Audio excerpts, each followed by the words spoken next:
ಆರೋಗ್ಯಕರವಾಗಿರುವಂತಹ soya fried rice recipe ಯಾವ ರೀತಿ ಮಾಡೋದಂತ ತೋರಿಸ್ತಿದ್ದೀನಿ. 10 ನಿಮಿಷದಲ್ಲಿ ತಯಾರು ಮಾಡ್ಕೋಬಹುದು. ಇಲ್ಲಿ 1 ಕಪ್ ಆಗುವಷ್ಟು ಸೋಯಾಬೀನ್ ಬಿಸಿನೀರಲ್ಲಿ ನೆನೆಸ್ಕೊಂಡು ತೊಗೊತಿದ್ದೀನಿ ಒಂದು 10 ನಿಮಿಷ. ಅದಾದಮೇಲೆ ಇದಕ್ಕೆ ಸ್ವಲ್ಪ ಉಪ್ಪು, ರೆಡ್ ಖಾರದ ಪುಡಿ ಮತ್ತು 1 ಚಮಚ ಶುಂಠಿ ಬೆಳ್ಳುಳ್ಳಿ ಪೇಸ್ಟ್ ಹಾಕೊಂಡು ಮಿಕ್ಸ್ ಮಾಡ್ಕೊಂಡು ಇದನ್ನು ಹಸಿ ವಾಸನೆ ಹೋಗೋ ತನಕ ಪ್ಯಾನ್ನಲ್ಲಿ ಹುರ್ಕೊಂಡು ಸೈಡಿಗೆ ಎತ್ತಿಟ್ಕೋಬೇಕಾಗುತ್ತೆ. ಸೋಯಾಬೀನ 80-90% ಇಲ್ಲೇ ಹುರ್ಕೊಂಡು ತೊಗೋಬೇಕಾಗುತ್ತೆ. ಇವಾಗ ಮತ್ತೆ ಕಡಾಯಿನಲ್ಲಿ ಒಂದು ಸ್ವಲ್ಪ ಎಣ್ಣೆ ಹಾಕಿ ಬೆಳ್ಳುಳ್ಳಿ ಹಾಕ್ತಿದ್ದೀನಿ. ಬೆಳ್ಳುಳ್ಳಿ ಕೆಂಪಾಗಬೇಕು, ಪೂರ್ತಿಯಾಗಿ ಕೆಂಪಾದಮೇಲೆ ಈರುಳ್ಳಿ ಹಾಕ್ತಿದ್ದೀನಿ. ಈರುಳ್ಳಿ ಕೂಡ ಹಸಿ ವಾಸನೆ ಹೋಗೋ ತನಕ ಹುರ್ಕೋಬೇಕಾಗುತ್ತೆ.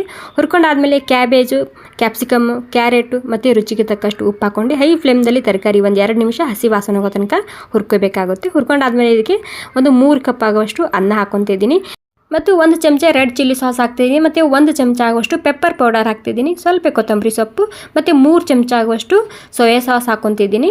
ಇವಾಗ ಸೋಯಾಬೀನ್ ಹಾಕಿ ಒಂದು 3 ನಿಮಿಷದನ್ನ ಮುಚ್ಚಿಟ್ರೆ ಸಾಕು. ರುಚಿಯಾಗಿರುವಂತಹ ಆರೋಗ್ಯಕರವಾಗಿರುವಂತಹ ಸೋಯಾ ಫ್ರೈಡ್ ರೈಸ್